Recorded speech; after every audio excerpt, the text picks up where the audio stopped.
Jack Harmon pulled his thick coat tighter around his body as the wind howled through the Wyoming mountains.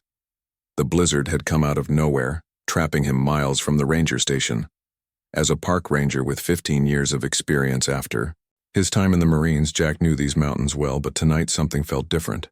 A flash of light cut through the snowstorm, followed by a sound like thunder. Jack froze, then turned toward it. That was no lightning strike. He trudged through knee-deep snow toward a ridge, fighting against the wind that threatened to knock him down. When he reached the top, he saw it. A deep trench carved through the forest below, ending at something that made his heart stop. A metal object, sleek and unlike any aircraft he had ever seen, lay half buried in the snow. Steam rose from its surface as snowflakes melted against hot metal. "What in the world?" Jack whispered. His ranger training told him to call this in, but curiosity pushed him forward. With careful steps, he made his way down the slope toward the crash. As he got closer, Jack could see the object was about the size of a small bus. Its surface shimmered with a blue-black color that seemed to drink in the light of his flashlight. There were no markings he could recognize, no windows, nothing that looked like an entrance. But then, a section of the hull slid open with a soft hiss. Jack's hand moved to his sidearm, an old habit from his Marine days. He approached slowly, every sense alert. The opening revealed a dim interior with strange lights blinking along curved walls. He hesitated, then stepped inside. The air smelled strange, metallic and foreign. The space was cramped, filled with what had to be control panels and equipment, though nothing looked familiar. And there, slumped in what must have been the pilot's seat, was a figure. It wasn't human. Even in the dim light, Jack could see that much. The creature was tall, with gray-green skin stretched over a muscular frame. Its head was elongated, with no visible ears and 4 small eyes set in a face that reminded Jack of a shark.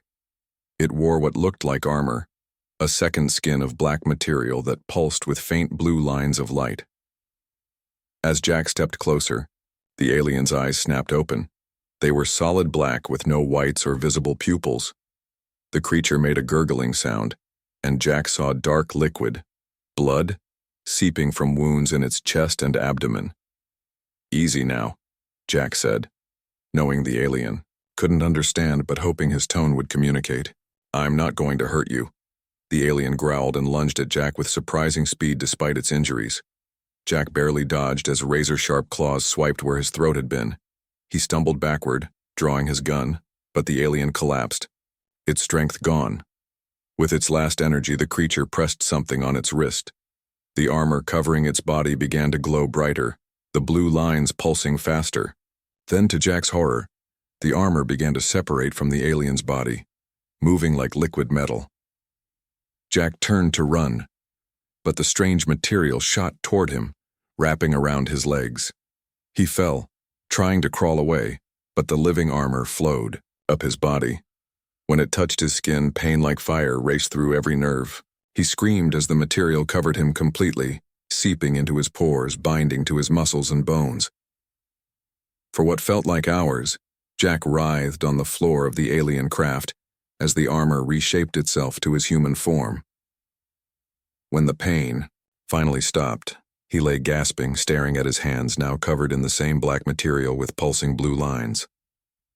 In his head, he heard a voice, cold, mechanical, and definitely not human. Non-Centauri host detected. Emergency protocol engaged. Symbiotic bond established. Jack tried to speak but only managed to whisper. "What are you?" "I am Vex, combat interface for Centauri Death Suit Gamma 9. You are an unauthorized host species. This violation will not be tolerated by the Empire." Outside, the blizzard raged on, covering the crashed ship in snow, hiding it from the world. But across the stars, an alarm was already sounding.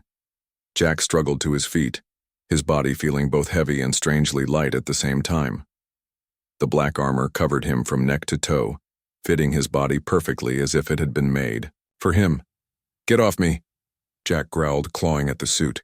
His fingers slid across its smooth surface, unable to find any seam or edge.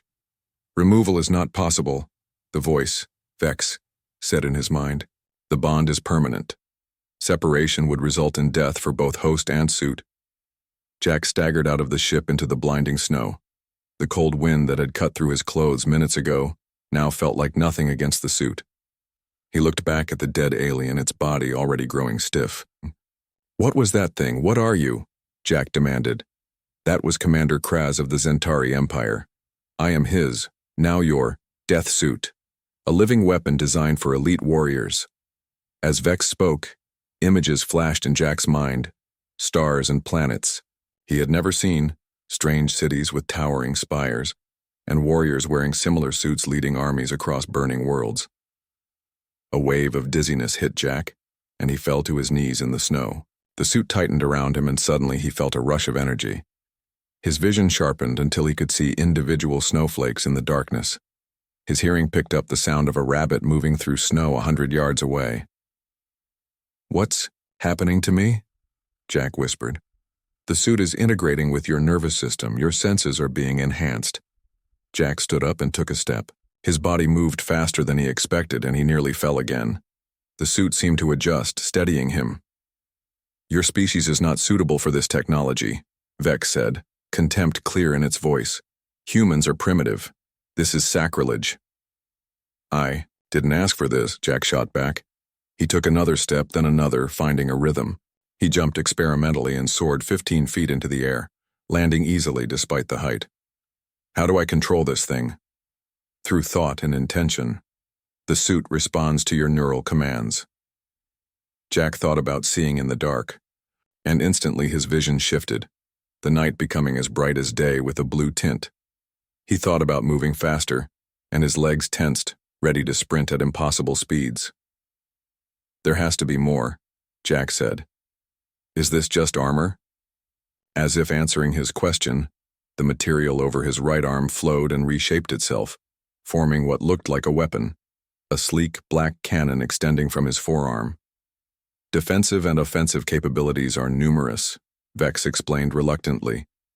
"This unit contains 27 weapon systems, adaptive shielding, and tactical analysis programming."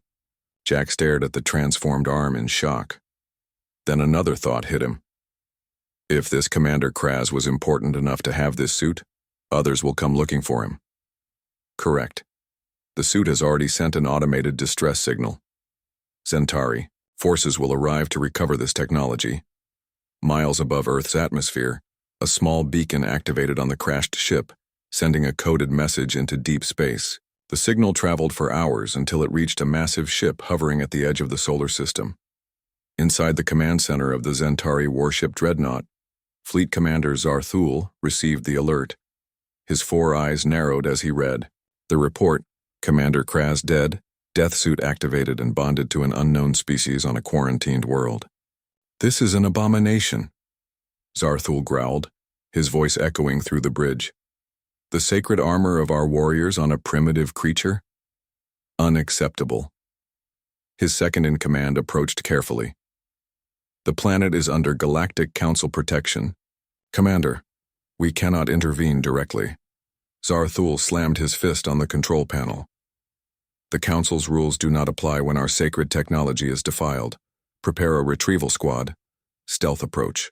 We will reclaim what is ours and eliminate this insult to our empire." "And the human wearing the suit?" Zarthul's mouth twisted into what passed for a smile among his kind.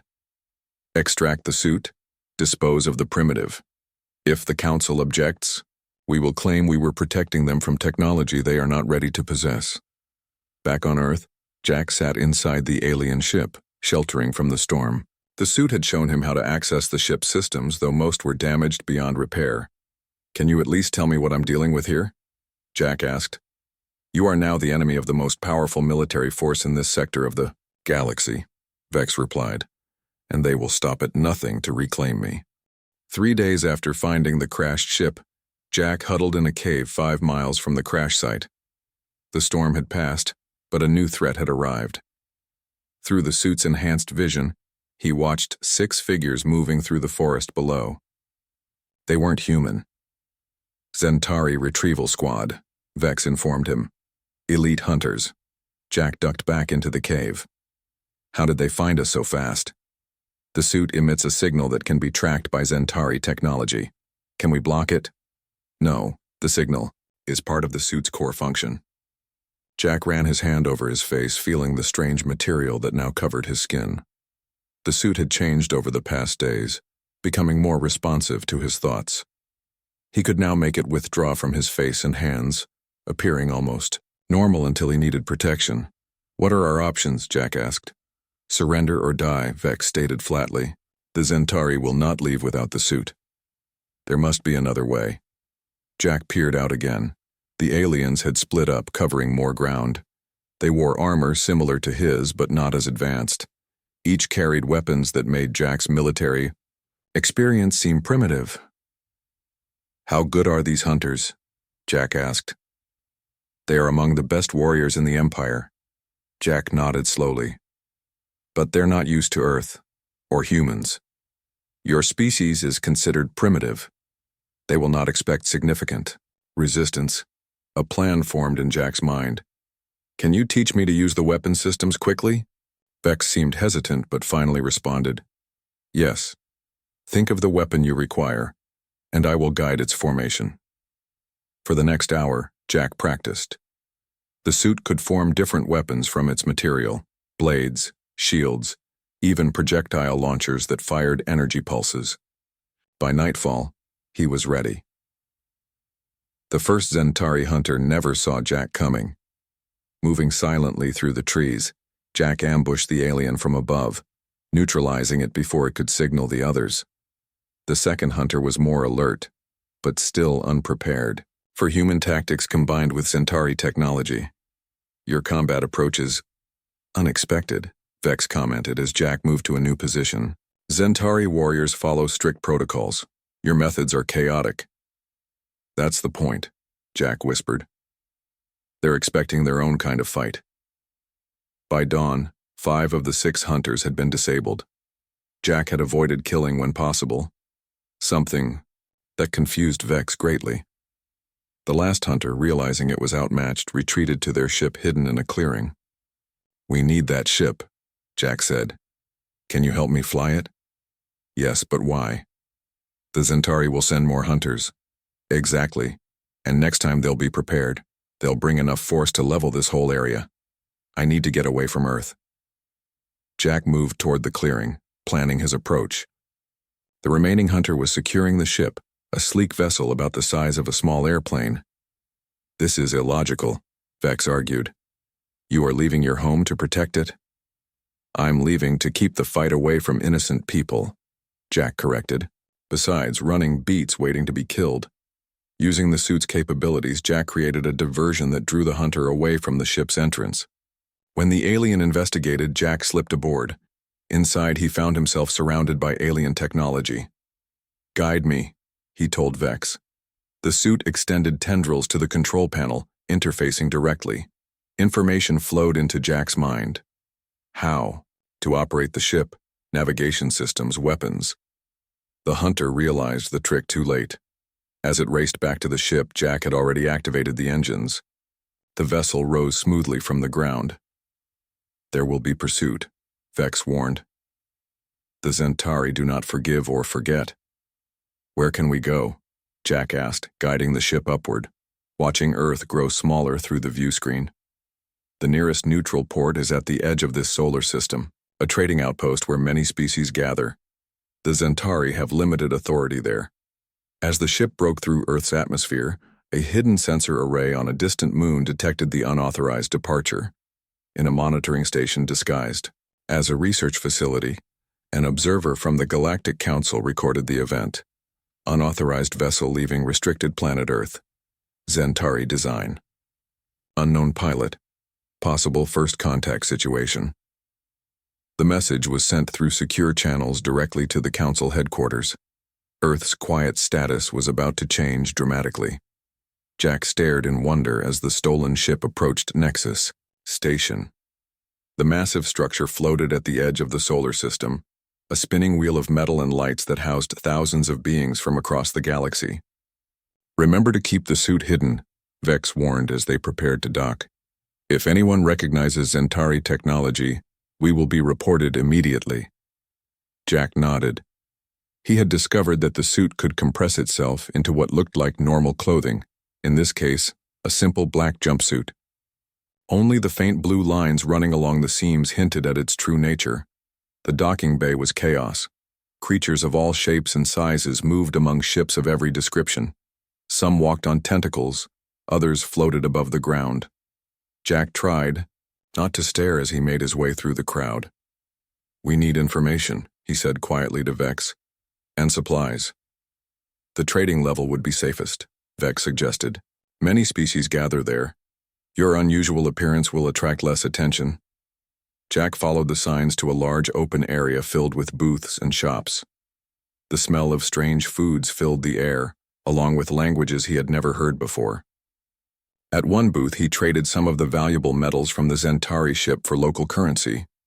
"What now?" Jack asked. "We need to understand the political situation," Vex replied. "Find a public information terminal." Jack found a screen near a seating area. With Vex's help, he navigated through pages of information about the Galactic Council, current trade routes, and news. He learned that the Zentari Empire had been expanding aggressively for decades, held in check only by the Council's combined forces. "Earth isn't even mentioned," Jack noted. "Your planet is classified as a protected developing world. Most species are unaware of humans except as curiosities." As Jack read more, a voice spoke behind him. "You're from Earth, aren't you?" Jack spun around, his hand instinctively moving to form a weapon before he stopped himself. Standing before him was a woman. She looked human, with dark hair and eyes, but something about her was slightly different. Her eyes reflected light like a cat's. "How did you know?" Jack asked carefully. The woman smiled. "I'm Lyra Knox. My ancestors were taken from Earth centuries ago. There are small human communities scattered across Council space, mostly descendants of those who were collected for study before Earth was protected." Jack hesitated, then nodded. "Jack Harmon. And yes, I'm from Earth." Lyra's eyes narrowed. "How did you get here? Earth ships can't travel this far yet." Before Jack could answer, a commotion broke out near the main entrance. A group of Zentari soldiers pushed through the crowd, scanning faces. "They're looking for you, aren't they?" Lyra whispered, noticing Jack's reaction. "I need to go," Jack said, turning to leave. Lyra grabbed his arm. "My ship is docked in Bay 12. I can help you." "Why would you help me?" "Because whatever you did to make the Zentari this angry is something I want to hear about." She grinned. "Besides, humans should stick together out here." As they made their way toward the docking bays, an announcement blared over the station's speakers. "Attention all beings. By order of the Zentari Empire, we are searching for a stolen vessel and a dangerous fugitive. The criminal is a human male wearing stolen Zentari property. Report any sightings immediately." "Stolen property?" Lyra raised an eyebrow at Jack as they hurried through service corridors. "What exactly did you take from them?" "It's complicated," Jack replied. They were almost at Bay 12 when 3 Zentari soldiers blocked their path. The lead soldier pointed a scanner at Jack and it beeped loudly. "The suit signature is confirmed," the soldier said. "You will surrender the death suit immediately, human." Jack pushed Lyra behind him. "Run. Get to your ship." The suit responded to Jack's thoughts, flowing over his body until he was fully covered. The Zentari soldier stepped back in shock. "Impossible," one hissed. "A death suit cannot bond with a primitive species." "Guess I'm just special," Jack said as the suit formed weapons on both arms. "Now who wants to go first?" Across the station, security cameras captured the confrontation. Within minutes, footage of a human wearing the legendary Zentari death suit spread across galactic networks. The impossible had happened, and the galaxy's power balance was about to shift. The fight in the corridor was brief but intense. Jack moved with speed and precision that surprised even himself. The death suit responded to his thoughts faster than before, forming shields to block energy blasts and weapons to counterattack. "Your combat efficiency has increased by 32%, Vex noted as Jack disabled the 3rd Zentari soldier without killing him. Lyra stared in amazement. "What are you?" "Still figuring that out," Jack replied. "We need to move. More will come." They ran to Bay 12 where Lyra's ship waited, a small, well-used cargo vessel called the Horizon. As they boarded, alarms blared throughout the station. "Get us out of here," Jack said as Lyra jumped into the pilot's seat. The ship broke away from the station just as Zentari vessels began pouring from the main docking bay. Lyra's hands flew over the controls, and the horizon shot into deep space. "Jump." "System charging," Lyra announced. "Just need 30 seconds. A warning light flashed on the console. Centauri cruiser approaching, they're locking weapons. Jack placed his hand on the ship's defense console. The suit extended tendrils into the system, connecting directly. "I can strengthen your shields," he said. "Vex, help me." "This is not standard protocol." Vex complained but complied. The suit channeled energy into the ship's defenses. When the Zentari cruiser fired, the blast dissipated against the enhanced shields. "Jump now," Jack shouted. Stars blurred around them as the ship entered faster than light travel. Jack collapsed into a seat, suddenly exhausted. The suit retracted, from his face revealing sweat-drenched skin beneath. "The suit is consuming your energy reserves," Vex explained. "You need rest and nutrition." Lyra set the ship on autopilot and turned to face Jack. "I think it's time you explained what's going on. That's a Zentari death suit, isn't it? The sacred armor only their elite warriors can wear?" Jack nodded. "It bonded with me after a Zentari crashed on Earth. Died right in front of me. The suit chose me somehow." "Incorrect," Vex said aloud, allowing Lyra to hear. "Emergency protocol transferred the suit to the nearest viable biological entity when Commander Kraz died. You were not chosen. You were convenient." Lyra jumped at the new voice. "Is that the suit talking?" "That's Vex," Jack explained.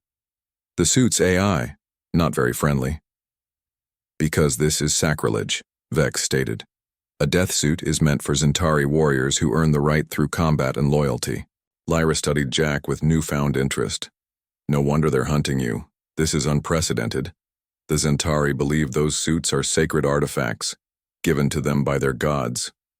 "Actually," Vex corrected, "the suits were developed by Zentari, scientists based on recovered technology. The religious significance developed later." Jack looked surprised. "You never told me that." "You never asked." Lyra checked their course. "We're heading to Ceres Outpost. It's a mining colony outside Zentari space. We should be safe there for a while." "Nowhere will be safe," Vex warned. "The Zentari High Command will declare a hunt across the galaxy. They will not stop until they recover the suit." Jack stared out at the streaking stars. "But they can't remove it without killing me, right?" "Correct. Which is why they will kill you to reclaim it." "Great." Meanwhile, on the Zentari homeworld, Fleet Commander Zarthul addressed the High Council. Images of Jack wearing the death suit played on large screens behind him. "This human desecration cannot stand," Zarthul growled. "I request permission to pursue this criminal with all available forces." The High Counselor, an ancient Zentari with battle scars covering half his face, leaned forward. "A human wearing a death suit. This is more than theft. This is an omen. The sacred texts speak of a time when our technology would be claimed by lesser beings, signaling our decline. All the more reason to destroy this human," Zarthul insisted. "Agreed. But this must be handled carefully." The Galactic Council has already called an emergency session regarding this incident. They fear we will use this as an excuse to invade Earth. "And will we?" Zarthul asked. The High Counselor's 4 eyes blinked slowly. "Everything in its time, Commander. First, eliminate this human and recover the suit. Make an example that all species will remember. The human must die, and the galaxy must witness his failure." Ceres Outpost hung in space like a small moon, its surface covered in domes and mining equipment. The horizon docked in a quiet bay away from the main traffic. "We should be safe here for a few days," Lyra said as they walked through the airlock. "I have contacts who can help us." Jack followed, his suit now disguised as simple clothing again. Over the past week of travel, he had grown stronger, learning to control the suit's functions better. Vex, too, had changed, still formal but less hostile. "This outpost has unusual energy readings," Vex observed through their private mental link. "There is something hidden here, What kind of something? Jack asked quietly. Unknown. But the pattern resembles ancient technology. Lyra led them through crowded corridors to a small bar filled with miners and traders. In a back booth sat a blue-skinned alien with 4 arms and silver eyes. Nero, Lyra greeted him. Thanks for meeting us. Lyra Knox, the alien replied. Always trouble. His eyes shifted to Jack. A human from Earth. Rare sight out here. He needs access to the archives, Lyra said. Nero's eyes narrowed. The restricted section? That will cost you. Jack leaned forward. What archives? Ceres wasn't always a mining outpost, Lyra explained. It was a research facility long ago. The archives contained data from that time, including information about recovered alien technology. Like death suits? Jack asked, suddenly interested. Nero smiled, showing silver teeth. So that's what this is about. The human who stole a Zentari death suit. Your image is all over the networks. I didn't steal it. Jack said, it bonded with me. Even more interesting. Nero stood up. Follow me. They moved through maintenance tunnels until they reached a sealed door. Nero pressed his hand to a panel, and the door slid open to reveal a room filled with old computer systems. 1 hour, Nero said. Then you need to be gone. The Zentari have posted a reward for you that would buy half this outpost. After Nero left, Lyra activated the main terminal. What exactly are we looking for? Information about the death suits, Jack said. Vex says they're based on recovered technology, not Zentari inventions. Vex manifested as a small blue light that others could see. The Zentari discovered the technology approximately 300 years ago. They claim divine origin, but the suits predate Zentari civilization. Lyra searched through the database until she found a sealed file. Here. Research notes from an expedition to the ruins of Sectus IV.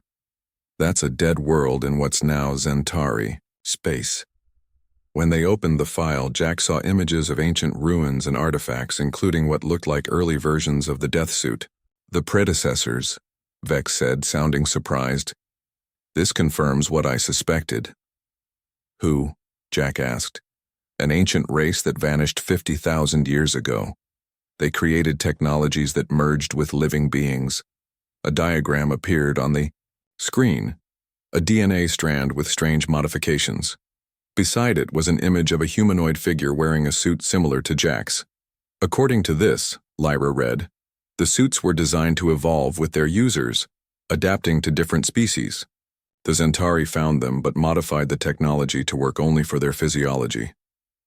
Then how did it bond with me? Jack asked. Vex was silent for a moment. When Commander Kraz died, the emergency protocol activated. But something unexpected happened. The suit recognized compatibility with your DNA. What does that mean? It means humans share certain genetic markers with the predecessors. You are compatible in ways the Zentari are not. Jack stared at the ancient images. So this suit, it's working better with me than with them? Yes, Vex admitted. The suit is adapting to your physiology at an unprecedented rate. The Zentari, limitations are being overcome. Lyra looked up from the terminal, her expression serious. Jack, do you understand what this means?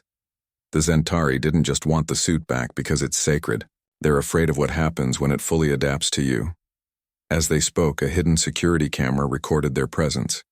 In a monitoring station on the other side of the outpost, a Galactic Council observer watched with interest. She activated a secure communication channel. Representative Grant, she said, the human with the death suit has discovered the predecessor connection. Should I intervene? A woman's voice replied, no, monitor only. This human may be exactly what we've been waiting for. Jack and Lyra barely made it back to the horizon before alarms blared throughout Ceres' outpost. Someone had reported their presence, and security forces were searching all ships. We need to leave now, Lyra said, rushing to the controls. As the ship detached from the docking clamps, 3 Zentari vessels appeared on the scanner. They were small but heavily armed. They were waiting for us, Jack realized. The horizon shuddered as energy blasts hit its shields. Jack placed his hand on the defense console, letting the suit enhance the systems again. "I can't outrun them," Lyra said as she piloted through a field of asteroids. "We need to hide or fight." Before Jack could answer, a new ship appeared, much larger than the Zentari vessels. It broadcast on all channels. "This is the Galactic Council Ship Observer. All vessels stand down. We claim jurisdiction in this matter." The Zentari ships hesitated but then continued their pursuit. "They're not stopping," Lyra said. "Zentari vessel striker, this is Representative Grant of the Council. Stand down immediately or face sanctions." A harsh voice replied, "This is Captain Draz.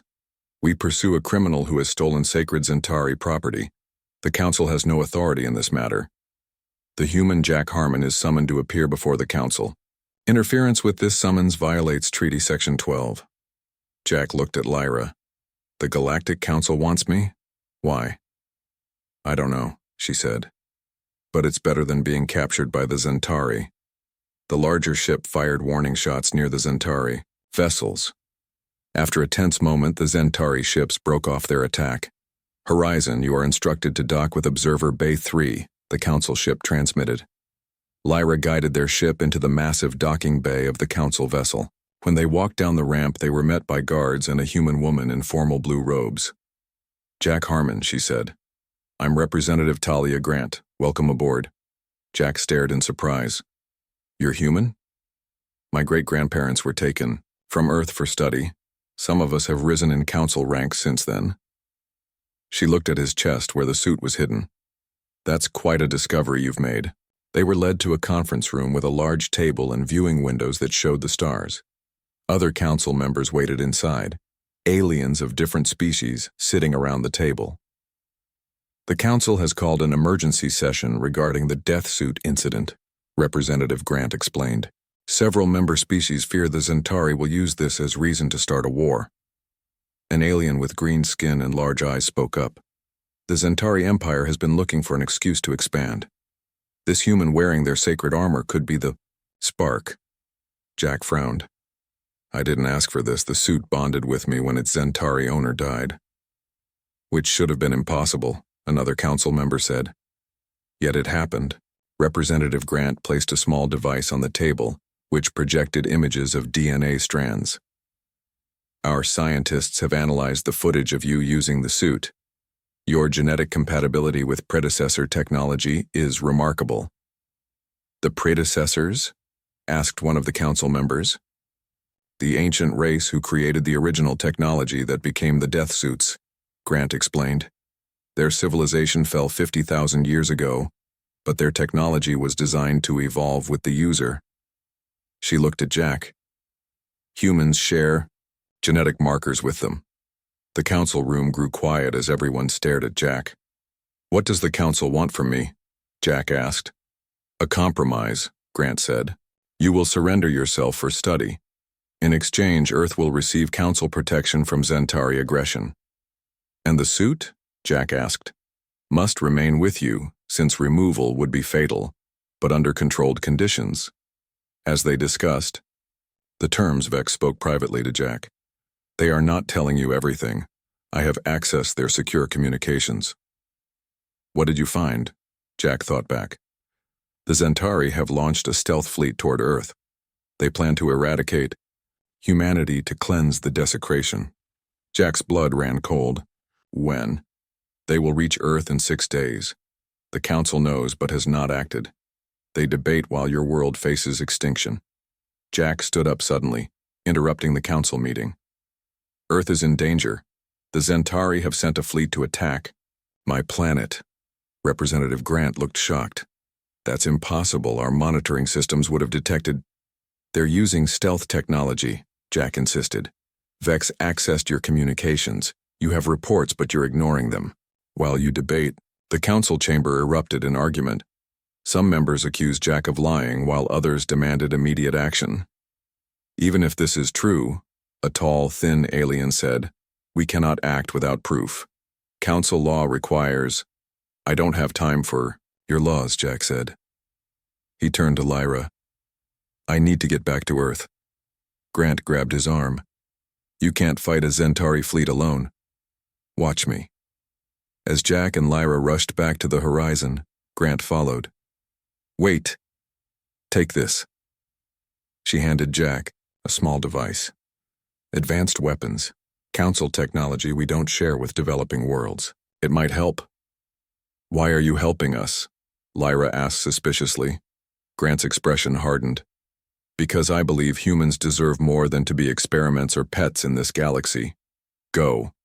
I'll delay the Council as long as I can. The Horizon launched from the Council ship and immediately jumped to faster-than-light travel. Jack studied the weapons Grant had given them, while Vex integrated their designs into the suit's systems. The suit is adapting faster than ever, Vex noted. But even with these enhancements, defeating a fleet is statistically impossible. We don't need to defeat them, Jack said. We just need to slow them down until Earth can prepare. Lyra plotted their course.